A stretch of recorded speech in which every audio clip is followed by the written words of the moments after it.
করলে পরে জীবের জীবত্ব নাশ করে সে শিবত্বে পৌঁছাইতে পারে আছে। সে সাধনটা কি?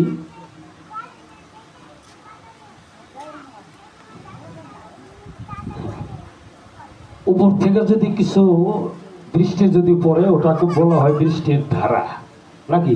তরল বস্তু পড়লে বৃষ্টির ধারা। আর ধারা বানামটা কি? ধয়াকারে ধা, বসেন্দ্র আকারে রা, নাকি? ধারা। এই ধারাকে উল্টাইলে কি হয়? হ্যাঁ, এই তো। হ্যাঁ, ধারাকে উল্টাইলে কিন্তু রাধা। রাধা কিন্তু কোনো মেয়ে ছেলে না, হ্যাঁ, শাড়ি পরা নারী নাকি রাধা? সে হইল কৃষ্ণ প্রেমের রাধা, কৃষ্ণ প্রেমের আধিকা, কৃষ্ণ প্রেম আধিকা, কৃষ্ণ প্রেমে সাধিকা, রাধিকা। হ্যাঁ, কি বলবো তোমাদের ঠাই? আকাশের যেমন দেহ নাই, রাধার নাই দেহ, ভাবুক বৈষ্ণব বিনে এই তত্ত্ব বুঝিবে কি কেউ? আকাশের যেমন দেখা যায় মেঘ না থাকিলে, শ্রী রাধার দর্শন হয় দেহ নিষ্কাম হইলে। রাধার দেহ আছে নাকি? কি বলবো আপনাদের ঠাই? সত্য তত্ত্ব মনের দুঃখ কারে জানাই। এখন আসুন রাধা, রাধা। আপনারা আগেকার দিনে লোক কিছু আছেন, এখন নিচে টাঙ্কিতে তৈল আছে, উপরে মেন্থলও আছে। ওই মেন্থলে আগুন দিলে লাইটিকে আলো দিবে কোনো কালে? হ্যাঁ, কি করতে হবে? হাওয়া। লালন গান গাইছে না, ধরো চোর হাওয়ার ঘরে ফাত পেতে, সে কি রে সামান্য চোরা, ধরবি কোনা কাঞ্চিতে, ধরো চোর হাওয়ার ঘরে ফাত পেতে। আমাদের গহস্যা গাইছেন ছিটকেশ্বরী। নবীর দুইটা তল, একটা খাকি তল আর একটা নুরে তল। নবীর আনফাসে মিশে, নবী আওয়াল আখের জাহের বাতর। তিনি আছেন, ছিলেন, থাকবেন। এই নবীর কি মরণ আছে? হ্যাঁ, নবীর মরণ নাই। কাজে নবীর আনফাসে মিশে, নবীর আনফাসে মিশে, আনফাসে মিশিয়ে উরুজ নজুলে আসে, নবীর আনফাসে মিশে।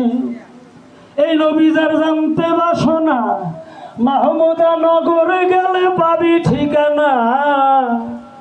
নবী যার জানতে বাসনা, মাহমুদা নগরে গেলে পাবি ঠিকানা। নিত্য নতুন পয়দা করে কাপ কাউসাইনে এসে, নবীর আনফাসে মিশে, নবীর আনফাসে মিশে। এখন হাওয়া, লাইটে হাওয়া দিলে ভিতরে যে তৈল ওটা ছোটাছুটি করে, যে দিক দিয়ে রাস্তা পাবে সেই দিকে হ্যাঁ উঠে যাবে। লাইটের তৈলটা কোন রাস্তায় ওঠে? ওই যে মাঝখানে যে একটা রডের মতো আছে, ওটাকে বলা হয় বার্নার। নিচে থেকে হাওয়া দিলে ওই বার্নারের ভিতর দিয়ে সূক্ষ্ম ছিদ্র পথ আছে, ওই পথ দিয়ে তেল ও আস্তে আস্তে উপর দিকে উঠতে থাকে।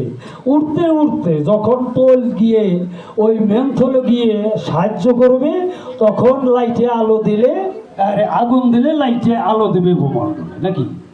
কথা মারা বড় মানব দেহখানা হলে একটা হেজাক লাইট স্বরূপ।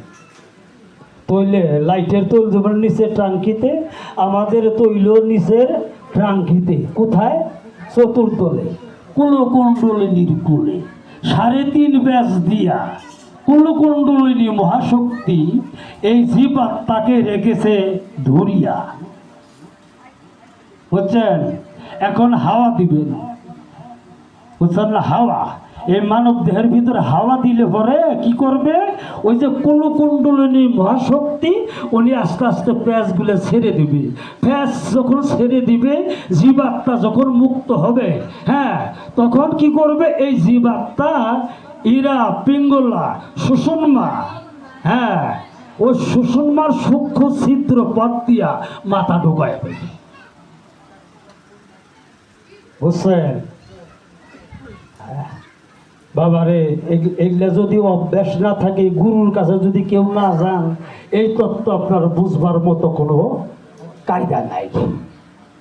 এগুলা যে কি তত্ত্ব, যে চ্যাপ্টারটা, যে কথাটা বললাম, এটা যে কত বড় তত্ত্ব,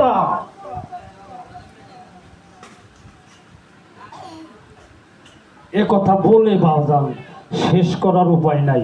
বীজের উদ্ধার না হলে জীবের উদ্ধার কিসে? নিজের বীজের যদি উদ্ধার না হয়, জীবের উদ্ধার কিসে? আগে বীজের উদ্ধার করো। এই বীজের উদ্ধার করতে গেলে এই গুরুর চরণে গুরুর ভজন করতে হবে। গুরু যদি কৃপা করে, যদি সাধন দান করে, তবে হয়তো কৃপা বলে হয়তো পেতে পারো। এখন হাওয়া ঢোকাবেন, এই হাওয়া ঢোকানোর কথাটা আমি বলবো না। এই জায়গায় আমার ঢোকার অধিকার নাই। যার যার গুরু আছে, যার যার মুর্শিদ আছে, গুরুর ঘরে গিয়ে ঢুকবেন। হ্যাঁ, গেলেই বুঝতে পারবেন এখানে একটা অঙ্ক আছে। এই অঙ্ক যদি কেউ যদি ভুল করেন, শেষ, লাইফটাই শেষ। বললাম সরকার কিন্তু শেষ হয়েছিল।